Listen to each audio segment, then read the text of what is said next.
मैं हूं अंकित अवस्थी। आप हैं मेरे साथ में ट्विटर पर छिड़ी एक ऐसी बहस पर चर्चा करने के लिए, जो बहस निश्चित ही राजनीति के गलियारों से निकली है, राजनीति के गलियारों में ही जाती है। और असल मायने में राजनीति के लिए अगर कोई आधिकारिक प्लेटफॉर्म के रूप में जाना जाता है तो शायद वो ट्विटर ही है। ट्विटर पर एक बहस छिड़ी है और वो बहस ये है कि मोदी जी के साथ धोखा हुआ है। मोदी जी को धोखा दे कौन सकता है? ये सवाल आपके दिमाग में पैरेलली चलने लगेगा, क्योंकि ट्वीट्स को अगर आप देखें तो वो भर भर करके मोदी जी के साथ बिट्रेल की बातें हैं। मोदी जी के साथ धोखा, मोदी जी के साथ धोखा, और ये सारे बड़े हैंडल्स हैं, यानी जिनके पास में मास में फॉलोइंग्स है। और ये सामान्यतया अगर राजनीति की भाषा में कहा जाए तो राइट विंग से काफी ज्यादा इन्फ्लुएंस्ड हैंडल्स हैं। चैनल पर नए हैं तो सब्सक्राइब कर लें। ऐसे में इन हैंडल्स पर ये वाली बात निकल कर आना कि मोदी जी के साथ धोखा हुआ है, ये एक तरह का नैरेटिव वॉर सा दिखता है कि ये कहा गया हो किसी को कि ये बात सबके सामने ले जाकर ला दो कि मोदी जी के साथ धोखा हुआ है। तो आपको भी दिमाग में आएगा तो सही कि अचानक ट्विटर पर, क्योंकि असल में ट्विटर में जो जानकारी है वो राजनीति से छन छना करके पहुंच रही होती है, जब कहीं कहीं वो हैंडल्स निकल कर आते हैं जिन्हें कई माननीय लोग फॉलो करते हैं। तो बड़ा सवाल यह आता है कि आफ्टर ऑल ऐसा हुआ क्या है? मोदी जी के साथ धोखे में काउंट किसे किया जा रहा है? आपको घटना याद दिला दी जाए तो आपको इसको बेहतर होगा रिकॉग्नाइज करके चलना। आपको याद होगा कि जब ऑपरेशन सिंदूर हुआ, भारत पर आतंकी हमला 22 अप्रैल के बाद और मई के अंदर हुआ ऑपरेशन सिंदूर, प्रधानमंत्री नरेंद्र मोदी ऑपरेशन सिंदूर तक एक बहुत ही जबरदस्त रॉकिंग इमेज के साथ आगे बढ़ रहे थे। प्रधानमंत्री मोदी की इमेज को देखकर ऐसा लग रहा था कि इन्होंने अब तक जो कहा वो किया है। ऑपरेशन सिंदूर उनकी दृढ़ इच्छा शक्ति, राजनीतिक नेतृत्व, राजनीतिक कुशलता का परिणाम बनती जा रही थी कि हाँ साहब, इन्होंने आतंकियों को पहले भी धमका रखा था और ये धमकाना इनका अब सही जगह जाकर लैंड हुआ है, जाकर इन्होंने ऑपरेशन सिंदूर कर दिया है। लेकिन ऑपरेशन सिंदूर के तुरंत बाद के जो हालात थे, वो भारत को और विशेष रूप से प्रधानमंत्री मोदी की इमेज को और विदेश नीति को बहुत बड़ा नुकसान पहुंचाए। क्या आप सभी जानते हैं कि इसके तुरंत बाद ऑपरेशन सिंदूर के सीज फायर की खबर आई, और उस सीज फायर में एक व्यक्ति निकलकर आया, डोनाल्ड ट्रंप, जिसने कहा कि यह काम मैंने कराया। अपोजिशन ने इस बात पर खूब ज्यादा सरकार को पूछा कि सर, अगर आप लोगों ने सीज फायर ट्रंप के कहने पर किया है तो कह क्यों नहीं देते कि हमारी विदेश नीति स्वतंत्र नहीं है? बस उस दिन का दिन है जब से ट्रंप ने यह बात बोली, अपोजिशन के सवाल उठने लगे, प्रधानमंत्री नरेंद्र मोदी की इमेज पर क्वेश्चन खड़े होने लगे कि जो व्यक्ति आतंकियों के बारे में यह कहते थे कि मैं घर में घुसकर मारकर आया हूं, वो ट्रंप के 15-20 बार ये कहने पर भी कि ये सीज फायर मैंने कराया, कुछ बोलते क्यों नहीं है? तो बड़ा सवाल तब यह बन रहा था कि पीएम मोदी को रोक कौन रहा है बोलने से। अब आपके दिमाग में 2-3 प्रश्न आएंगे कि प्रधानमंत्री नरेंद्र मोदी को रोक कौन सकता है? तो देखिए, ऑब्वियस सी बात है कि प्रधानमंत्री हैं तो प्रधानमंत्री की कैबिनेट है, कैबिनेट में उनके करीबी मंत्री हैं, और प्रधानमंत्री की विचारधारा से सहमति रखने वाले कुछ लोग भी हो सकते हैं जो प्रधानमंत्री को ऐसा करने से रोक रहे थे। तो प्रधानमंत्री की ऑपरेशन सिंदूर से लेकर के अब तक जो इमेज है, उसके ग्राफ में निरंतर एक गिरावट देखी गई। यह देखा गया कि ऑपरेशन सिंदूर में चमक कर निकले नरेंद्र मोदी धीरे धीरे ट्रंप के हर बयान से अपनी इमेज को खोते जा रहे थे। जिस प्रधानमंत्री ने अपनी इमेज, अपनी दृढ़ता, अपनी दृढ़ इच्छा शक्ति, राजनीतिक कुशलता और नेतृत्व के रूप में बनाई थी, वो धीरे धीरे फेड हो रही थी। अपोजिशन को यहां पर सवाल पूछने के अलावा कोई काम नहीं था, लेकिन कहीं ना कहीं प्रधानमंत्री इन तमाम चीजों के बावजूद चुप थे। तो इन्हीं चुप्पियों पर अब ट्विटर पर बम्बार्डमेंट हुआ है कि प्रधानमंत्री को जिन्होंने चुप कराया था, असल में वो प्रधानमंत्री को धोखा दे रहे थे। अब आपके दिमाग में नाम दौड़ने लगेंगे कि वो कौन आ गया जो प्रधानमंत्री को चुप करा सकता है। और यह बात तब ज्यादा निकल कर आई जैसे ही प्रधानमंत्री ने मुंह खोला, तत्काल प्रभाव से हमारे ऊपर अमेरिकी प्रतिबंध आ गए। अमेरिकी प्रतिबंध यह कहते हुए आए कि आप रूस से तेल खरीदते हैं। तेल की जब चर्चा आती है तो दिमाग में सवाल आता है, अमेरिका का बयान आता है जिसमें अमेरिका के वाणिज्य मंत्री ये कहते हुए पाए जाते हैं, ट्रेजरी के जो यूएस ट्रेजरी सेक्रेटरी हैं वो कहते हुए पाए जाते हैं कि भारत में कुछ अमीर घराने हमसे व्यापार करके पैसे कमा रहे थे, तेल के व्यापार से लाभ कमा रहे थे।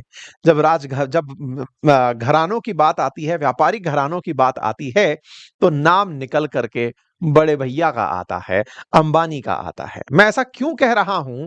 क्योंकि अल्टीमेटली भारत ने अमेरिका का अगर डेटा माने तो अकॉर्डिंग टू यूएस हमने $16 बिलियन का मुनाफा कमाया है, और उस $16 बिलियन के मुनाफे में से सीधा $6 बिलियन का मुनाफा व्यापार से अकेले इनको हुआ है। $6 बिलियन आसान भाषा में लगभग 60,000 करोड़ के आसपास की रकम। इतनी रकम का लाभ अंबानी को हुआ था इस तरह के व्यापार से, जिसमें रूस से तेल खरीदना और अमेरिका को बेचना। अमेरिका हमारे खिलाफ कोई एक्शन तब तक नहीं ले रहा था जब तक भारत सीज फायर के क्रेडिट पर कोई टिप्पणी नहीं कर रहा था। जैसे ही भारत ने टिप्पणी करी, यानी कि प्रधानमंत्री मोदी ने संसद में से जैसे ही ये कहा कि मेरे को अमेरिका ने नहीं रोका, मुझे किसी ने मध्यस्थता करने के लिए नहीं कहा, तत्काल प्रभाव से अमेरिकी फरमान आया। बड़ा सवाल निकल कर आया कि क्या ये भाई साहब ही तो प्रधानमंत्री को नहीं रोक रहे थे? वैसे भी मीडिया में अक्सर अंबानी, अडानी और मोदी जी की साठगांठ की बात कही जाती रही है। अपोजिशन अक्सर ये आरोप लगाता रहा है। लेकिन अंबानी के पास इतनी ताकत आई कहां से कि वो प्रधानमंत्री के सोचने पर, यानी कि उनके विवेक पर कंट्रोल कर ले? प्रधानमंत्री के विवेकशील लोग कौन हैं जो विदेश नीति को प्रभावित करते हैं? तो सवाल आता है विदेश मंत्री का। और जब बात विदेश मंत्री का हो, तो उस समय एक और बड़ा सवाल निकल कर आता है विदेश मंत्री के सुपुत्र का, जो आप मेरे लेफ्ट में देख रहे हैं, डॉक्टर एस जयशंकर के बेटे ध्रुव जयशंकर के ऊपर। आज की कहानी में इनका, अंबानी का, जयशंकर साहब का और मोदी जी का कनेक्शन, और इस कनेक्शन के बाद प्रधानमंत्री मोदी की छवि को पहुंचा नुकसान पूरी तरह से डिस्कस किया जाएगा। मेरे प्यारे साथियों, ये पूरी कहानी डिकोड की जा रही है, क्योंकि जिस तरह से ट्विटर पर नैरेटिव बिल्ट हुआ, तो ये जानकारी आप तक पहुंचे कि असली खेला क्या है, जिसकी वजह से ये चीज बाहर निकल कर आई, आपको वो समझना अत्यंत आवश्यक है। चलिए एक एक करके सारी बातें शुरू करते हैं। इसमें एक संस्था का नाम जरूर याद रखिएगा, नाम है ऑब्जर्वर रिसर्च फाउंडेशन। नाम सुनते ही ऐसा लगता है कि कोई बहुत ही बढ़िया संस्था होगी जो बहुत अच्छा कुछ करती होगी। जी हां, भारत के अंदर ये एक थिंक टैंक के रूप में काम करने वाली संस्था है, और इसी के ही तत्वाधान में भारत के अंदर रायसीना डायलॉग जैसा विदेशियों को बुलाकर डिस्कशन या मशवरा करने का कार्यक्रम आयोजित किया जाता है। तो चलिए शुरू करते हैं इसी ओआरएफ की कहानी को डिकोड करते हुए, सारे तारों को जोड़ने का काम। ये बिल्कुल वो सीआईडी के दया वाली कहानी है, लेकिन मैं किसी की कॉल स्क्रिप्ट नहीं निकलवाऊंगा कि जरा चेक करो कि इन्होंने फोन कहां कहां किया था। मैं तो जो आंकड़े इंटरनेट पर उपलब्ध हैं, बस उन्हें अपने तरीके से जोड़कर आपके सामने रख रहा हूं, ये बताने के लिए कि खेला असल में क्या था, किस तरफ असल मायने में इशारा हो रहा है। आइए तो बात करते हैं ओआरएफ की। तो मेरे प्यारे साथियों, ऑब्जर्वर रिसर्च फाउंडेशन भारत के अंदर एक थिंक टैंक है, जिसका काम है भारत की विदेश नीति पर अपनी राय देना। असल मायने में ये जितने भी रायशील लोग होते हैं, रायचंद जो होते हैं, ये अपनी राय से राय प्रभावित भी करते हैं। आप इसको आसान करके समझिए। आज मान लीजिए कि मैं कोई काम कर रहा हूं और मैंने कुछ एडवाइजर्स बिठाकर रखे हुए हैं जो मुझे सलाह दें कि आपको इस तरह से ये करना चाहिए, आपको ये कंटेंट इस तरह से बनाना चाहिए, आपको इस विषय को उठाना चाहिए। तो मेरे रायचंदों का राय मुझे जब मिलेगा, तो मैं ऐसे में आप लोगों के सामने वही प्रोड्यूस करने लगूंगा जिस तरह के लोगों से मैं राय ले रहा हूं। असल में कहते हैं ना कि आप कैसे हैं पता लगाने के लिए आप 5 मित्रों को बता दीजिए कि इनके 5 मित्र कौन से हैं, तो आपके बारे में टिप्पणी करना थोड़ा आसान हो जाता है। ऐसे में ओआरएफ जो रायचंद है, ये रायचंद सलाह भारत सरकार को देती थी, ऐसे मंचों के माध्यम से सलाह देती थी जहां से सरकार की नीतियां प्रभावित हो सकती थी। इसके ही फोरम के द्वारा तमाम प्रकार के इंटरनेशनल इवेंट्स, जैसे ब्रिक्स एकेडमिक फोरम का आयोजन होना हो, या फिर तमाम प्रकार के केप टाउन को अलावा दुनिया भर के अंदर जहां जहां इंटरनेशनली आपको इंटरनेशनल रिलेशंस पर राय देनी हो, यहां पर बैठे रायचंद बढ़िया से राय देते थे। आप पूछेंगे कि इनमें कौन से रायचंद होते हैं? असल में ये बहुत सारे बुद्धिजीवियों को जो एक जैसी विचारधारा रखते हैं, उन्हें बुलाते हैं, उनसे राय शुमारी करते हैं, एक कंक्लूसिव रिमार्क निकालते हैं कि दुनिया का क्या होगा, अमेरिका कैसे चलेगा, अमेरिका की इन नीतियों का क्या होगा, भारत का भविष्य क्या होगा, भारत की आर्थिक नीति कैसी होगी, भारत को सार्क देशों को कैसे देखना चाहिए, बिम्स्टेक को, ब्रिक्स को, सार्क, एससीओ को भारत को कैसे देखना चाहिए। इस तरह की सारी बातें इन तरह के डायलॉग्स में की जाती रही। रायसीना डायलॉग्स, यदि आप में से कोई व्यक्ति यूपीएससी की तैयारी के दौरान रहा होगा तो इस बात का महत्व पता होगा। ये ओआरएफ के द्वारा आयोजित कराने वाली एक चर्चा है। अच्छा, तो अब ओआरएफ की बात हो तो ओआरएफ के कुछ मैं पिक्चर्स आपको दिखा देता हूं। आप यहां पर प्रधानमंत्री और प्रधानमंत्री के साथ खड़े हुए कुछ डिग्निटरीज को यहां देख रहे हैं। ये इसी साल हुआ ओआरएफ का मिनिस्ट्री ऑफ एक्सटर्नल अफेयर की मदद से हुआ रायसीना डायलॉग का एक तस्वीर है। यानी कि रायसीना डायलॉग के अंदर स्पॉन्सर बनकर के ओआरएफ यहां पर खड़ा हुआ है। यहां पर प्रधानमंत्री मोदी, ब्रिटेन, अमेरिका की तरफ से तमाम प्रकार के प्रतिनिधि आपको यहां पर दिखाई दे रहे हैं। यहां पर नरेंद्र मोदी, क्रिस्टोफर लक्सॉन, ये न्यूजीलैंड के प्राइम मिनिस्टर यहां दिखाई दे रहे हैं, इटली की प्राइम मिनिस्टर यहां दिखाई दे रही हैं। ओआरएफ के द्वारा आयोजित किए गए रायसीना डायलॉग्स में आपको कुछ बड़े नेता दिखाई दे रहे हैं। लाइक माइंडेड लोगों का जमावड़ा है, विदेश नीति के ऊपर चर्चा करने का प्रयास है। अब सर, इतना माहौल ओआरएफ पर क्यों हो रहा है? चलिए तो थोड़ा आगे चलते हैं। ओआरएफ के जब डिटेलिंग में जाएंगे तो आपको कुछ लोग मिलेंगे। उनमें से एक का नाम है जैसे सुजॉय जोशी, जो कि चेयरमैन बताए जाते हैं। प्रेसिडेंट है समीर शरण। अब आप पूछेंगे इससे क्या निकलता है, क्या कहना चाहते हो, कहना क्या चाहते हैं? तो थोड़ा और आगे चलते हैं। रायसीना डायलॉग को आयोजित कराने वाला या भारत की विदेश नीति को प्रभावित करने वाली जो भी घटनाएं हैं, थिंक टैंक जो हैं, उनको आयोजित कराने वाला जो ओआरएफ है, उस ओआरएफ के अंदर प्रेसिडेंट हैं, चेयरमैन हैं, इन लोगों को एक बार ढंग से देख लें और इनके साथ साथ ये भी देख लें कि इनके ग्लोबल एडवाइजरी में कौन कौन लोग हैं। आप एक बार में इन्हें भले ही याद ना रख पाए, मैं एक एक करके जरूरत भर के लोगों तक आप तक पहुंचा दूंगा। ये कुछ तस्वीरें हैं जिन्हें आप ढंग से रियलाइज करिए कि ये लोग कुछ ना कुछ तो हैं ही। इनमें से कुछ लोगों की तस्वीरें, जैसे ललित भसीन को अगर आप देख रहे हैं तो आप शायद उन्हें अंबानी के पड़ोस में बैठा देख लें। ये वकील साहब हैं अंबानी के। खैर, इस बात को निकल जाने देते हैं, थोड़ा और आगे चलते हैं। आगे चलते हैं तो कुछ और चेहरे दिखाई देते हैं जो ट्रस्टी में है, यानी कि ओआरएफ को पैसा देने वाले लोगों में है। उनमें आपको सुजॉय, जगन्नाथ कुमार, अन्ना टंडन, यहां पर ये तमाम लोग दिखाई देते हैं। ट्रस्टी ही पैसा देते हैं किसी फाउंडेशन को। जब इन ट्रस्टियों के बारे में डिकोडिंग की जाती है तो कुछ जानकारी निकल कर आती है। जगन्नाथ कुमार नाम के ट्रस्टी दिखाई देते हैं। जगन्नाथ कुमार के बारे में जानकारी निकलती है कि ये रिलायंस फाउंडेशन के सीईओ हैं। क्या कहना चाह रहे हो? तार तो अब तक आप जोड़ ही चुके होंगे, सीआईडी सीबी की तरह आप भी काम कर ही रहे होंगे। जिया मोदी यहां पर ट्रस्टी के रूप में दिखाई देती हैं, जो रिलायंस इंडस्ट्री लिमिटेड के साथ लगातार जुड़ी रही हैं। बी श्रीनिवासन आपको यहां पर दिखाई देते हैं, जो चीफ ऑफ स्टाफ हैं, ग्रुप प्रेसिडेंट हैं रिलायंस इंडस्ट्रीज लिमिटेड के। आप कहेंगे इससे क्या फर्क पड़ता है, दो लोग अगर आपको वहां दिखाई दे भी गए तो। चलिए प्रेसिडेंट तक चल लेते हैं। समीर शरण, जो कि इस समय ऑर्गेनाइजेशन, ये ओआरएफ के जो प्रेसिडेंट हैं, वो रिलायंस के पूर्व कर्मचारी हैं। इससे भी क्या पता चलता है? चलिए कोई बात नहीं, थोड़ा आगे चल लेते हैं। आगे चलते हैं तो जानकारी कुछ यूं निकल कर आती है कि वर्ष 2009 तक इस ओआरएफ को, यानी कि ऑब्जर्वर रिसर्च फाउंडेशन को, जो फंडिंग दी जाती थी उसका 95% पैसा केवल रिलायंस द्वारा दिया जाता था। आज भी 65% पैसा ओआरएफ को रिलायंस के द्वारा दिया जाता है। आसान कर दूं, ये कुल मिलाकर के रिलायंस द्वारा फंडेड एक रिसर्च फाउंडेशन है। आप कहेंगे इससे क्या फर्क पड़ रहा है? टाटा भी कुछ तो चलाता ही है, ऐसे ही कोई ना कोई और कंपनी भी कोई ना कोई तो चीज चलाएगी ना। थिंक टैंक चलाने में क्या होता है? थिंक टैंक का अर्थ है आपके सोचने का सलाहकार मंडल बना देना, आपकी सोच को बांध देना कि आपको यही सोचना है। ये सोचना और बांधना किस तरह से जुड़ रहा है समझ नहीं आ रहा है। प्रधानमंत्री मोदी ना जाने कितने प्रकार के मंचों पर दिखाई देते हैं। तो चलिए थोड़ा और आगे लेकर चलते हैं। अब मैं आपको लेकर चलता हूं एक ऐसे चेहरे की तरफ जिस चेहरे से काफी सारे सवाल उतर कर आते हैं। ये चेहरा शायद अभी ना पहचाने, लेकिन अब सरनेम से पहचान लें। नाम है इनका ध्रुव जयशंकर। तो बोले इससे क्या फर्क पड़ गया?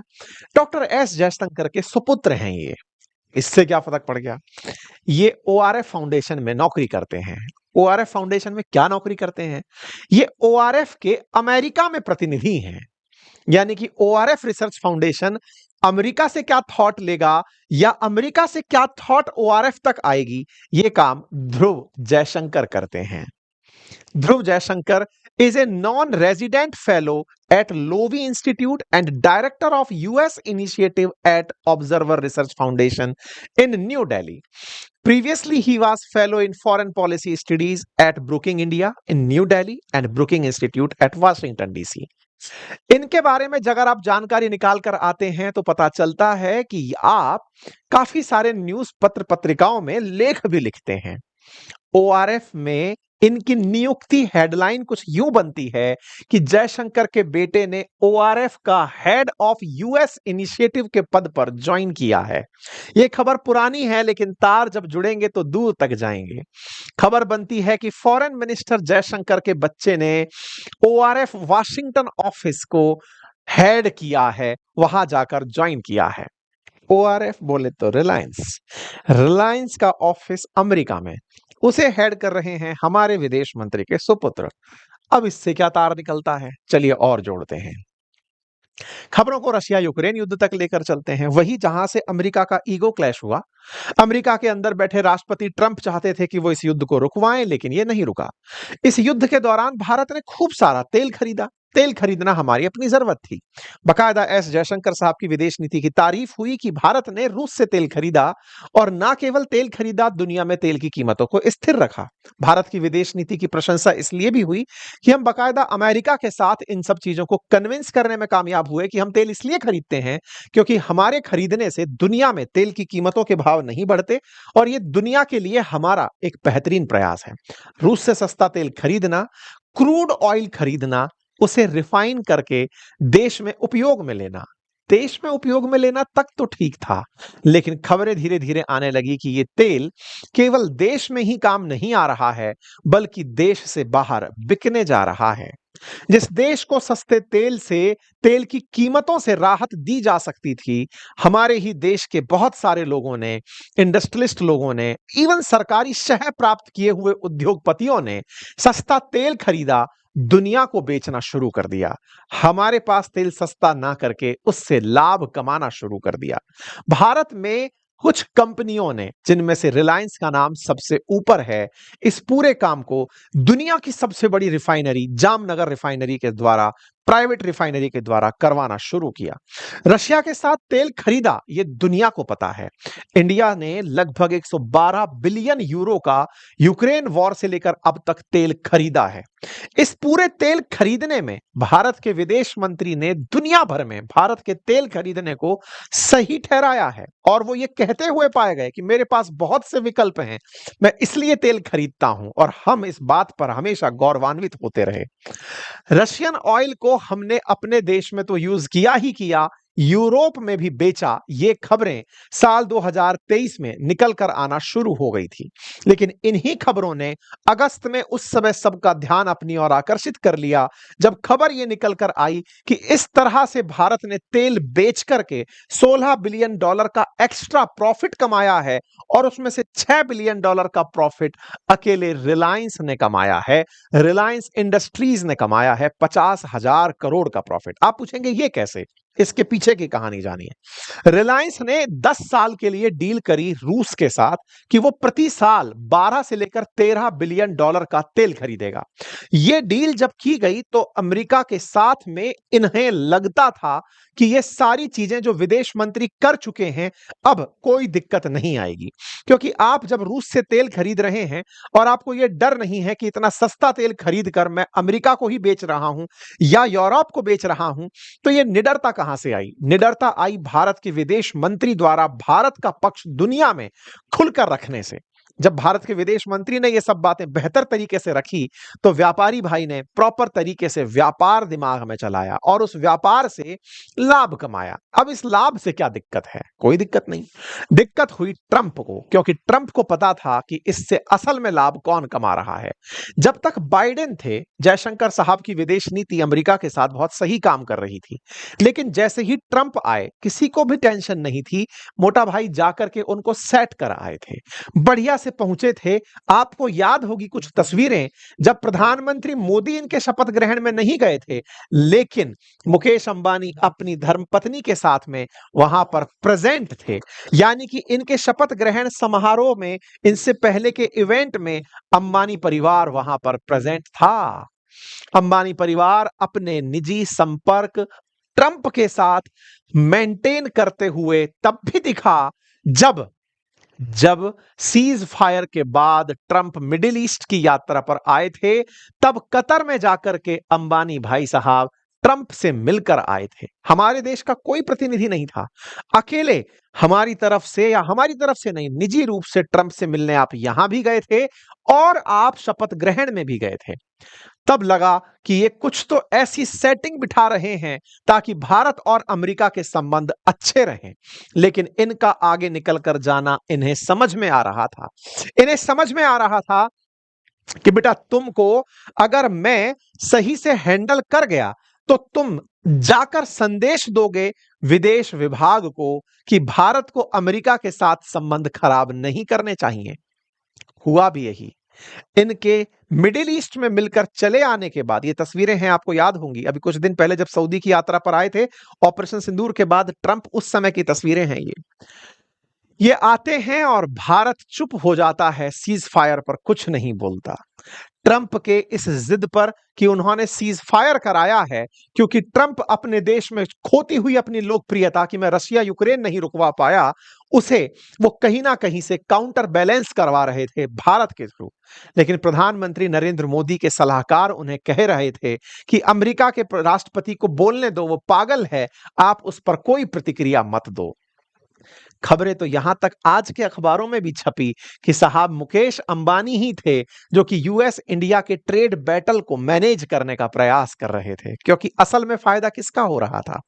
आप ही का फायदा हो रहा था, क्योंकि इन्हें पता था कि अगर ट्रंप बिखरे तो वो रशिया से तेल खरीदने पर सैंक्शन लगाएंगे और वो सैंक्शन अगर लगे तो नुकसान इनका होगा, और इनका नुकसान 50,000 करोड़ का मुनाफा दिखा रहा है तो नुकसान सोचिए कितने का होगा। ये तो लाभ है, व्यापार कितने का हुआ नहीं पता है।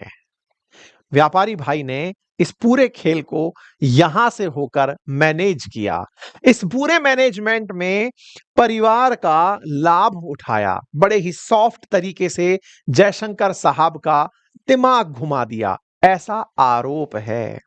जयशंकर साहब जिनकी बात प्रधानमंत्री बहुत मानते हैं विदेश नीतिगत मामलों में, उन्हें प्रभावित करने में ओआरएफ का रोल निकाला जा रहा है। सोशल मीडिया किसी का नाम नहीं ले रहा है, बस कह रहा है कि प्रधानमंत्री के साथ धोखा हुआ है। मुसीबत यह है कैसे नाम ले दे जिन जयशंकर साहब पर प्रधानमंत्री इतना बिलीव करते हैं, उन पर कोई आरोप कैसे लगा दे। इवन शाम होते होते तो ये सफाइयां आने लगी कि अरे जयशंकर साहब का नाम खराब मत करो, लेकिन ओवरऑल इस पूरे के पूरे जो माहौल बनाया गया, इसमें प्रधानमंत्री मोदी की छवि को जो खराब किया वो इन भाई साहब ने जिस माध्यम से खराब किया, वो चीजें लोगों को धीरे धीरे दिखने लगी कि यार ये तो मामला इस तरह से गड़बड़ाया है। भारत को सब टैरिफ के नाम पर सैंक्शन झेलने पड़े, लेकिन प्रधानमंत्री मोदी ऑपरेशन सिंदूर के इस क्रेडिट को ट्रंप को नहीं लेने दिए। उन्होंने खुलेआम संसद में कहा कि मैंने किसी के दबाव में यह काम नहीं किया। उसके बाद ट्रंप की फ्रीक्वेंसी अब लगातार घट गई है क्योंकि हम पर प्रतिबंध जो लग गए हैं।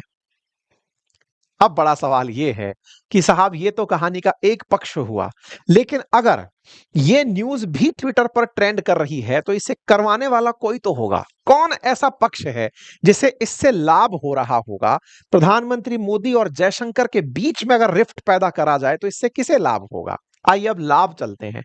हमको पुलिस में यह सिखाया जाता था कि लाभ किसे मिल रहा है उस पर पहुंचिए, तो पहले लाभ मिल रहा है अंबानी परिवार को, उसे देखा गया। अब चलते हैं दूसरे परिवार पर जिसे लाभ हो सकता है, और वो लाभ की कहानी कहां से आती है, क्योंकि ये तो हमने डिकोड कर लिया। लाभ की कहानी कुछ यूं है कि ऑपरेशन सिंदूर के बाद इसकी काबिलियत को बताने के लिए हमने दुनिया भर में अपने डेलीगेशन भेजे। प्रधानमंत्री के द्वारा डेलीगेशंस में जिन्हें भेजा गया उनमें से एक नाम था थरूर साहब का। थरूर साहब को दुनिया भर में विदेश नीति के जानकारों के रूप में जाना जाता है, लेकिन वो कांग्रेसी हैं। कांग्रेसी इतने कलाकार और नॉलेजफुल आदमी को बीजेपी लाने का प्रयास कर रही है, ऐसा पूरे चुनावी हलकों में, राजनीतिक हलकों में चल रहा है। लेकिन दिक्कत क्या है? आप जितने टैलेंटेड आदमी हैं उनकी जगह असल मायने में इस वाले पद पर है जहां पर विदेश मंत्री विराजते हैं। विदेश नीति में जो ब्लंडर हुआ, उन्हें यदि ये आएंगे तो ये निश्चित ही सुधार देंगे, ऐसे कयास लगाए जा रहे हैं। अगर इनको नुकसान होता है तो पद जिनका मजबूत होता है वो शशि थरूर हैं। वो कांग्रेस से यहां पर पहुंचे और यहां पहुंचकर उन्हें सीधे राज्यसभा में पहुंचाकर विदेश मंत्री बनाया जा सकता है। पहले भी कांग्रेस के टाइम पर आप विदेश राज्य मंत्री रह चुके हैं। ऐसे में एक हलका यह भी कह रहा है कि यह थरूर साहब के समर्थन में बनाया गया माहौल है, ताकि जयशंकर साहब की इमेज को नुकसान पहुंचाकर प्रधानमंत्री मोदी के खिलाफ के माहौल को इनके नुकसान में सिद्ध करके इन्हें पार्टी के अंदर लाया जा सके। देखिए, राजनीति है, राजनीति की चर्चाओं में जितनी भी बातें हैं, उन बातों में कहीं ना कहीं कहते हैं कि जंगल में धुआं उठता दिखे तो इसका मतलब है कि आग तो कहीं लगी है। अब ये आग कहां लगी है ये तो आने वाला समय बताएगा, लेकिन जो चर्चाएं हैं अगर आप उन्हें रिलेट कर गए हैं तो ये अपने आप में बहुत मायने रखती हैं। इन चर्चाओं को अगर आप गहराई से देखें तो आप समझ पाएंगे कि कुछ तो गड़बड़ है दया। अब वो जो कुछ गड़बड़ है वो अगर आप रिलेट कर जाएं तो कमेंट बॉक्स में जरूर बताइएगा। ये केवल एक विश्लेषण है, इसकी पूरी कहानी की पटकथा में केवल तार जोड़ने का प्रयास है। जैसे घटनाक्रम को देखने का सबका अपना एक नजरिया होता है, यह मेरा एक नजरिया है जो मैंने आपके सामने साझा किया है। आप क्या सोचते हैं अपनी राय कमेंट बॉक्स में जरूर रखें।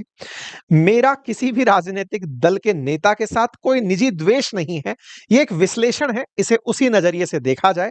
अपन सबके लिए राष्ट्र प्रथम है, देश की सुरक्षा, देश के हित सर्वोपरि है। फिलहाल के लिए इतना ही, अपना ख्याल रखें। चैनल पर नए हैं तो सब्सक्राइब कर लें। Thank you so much.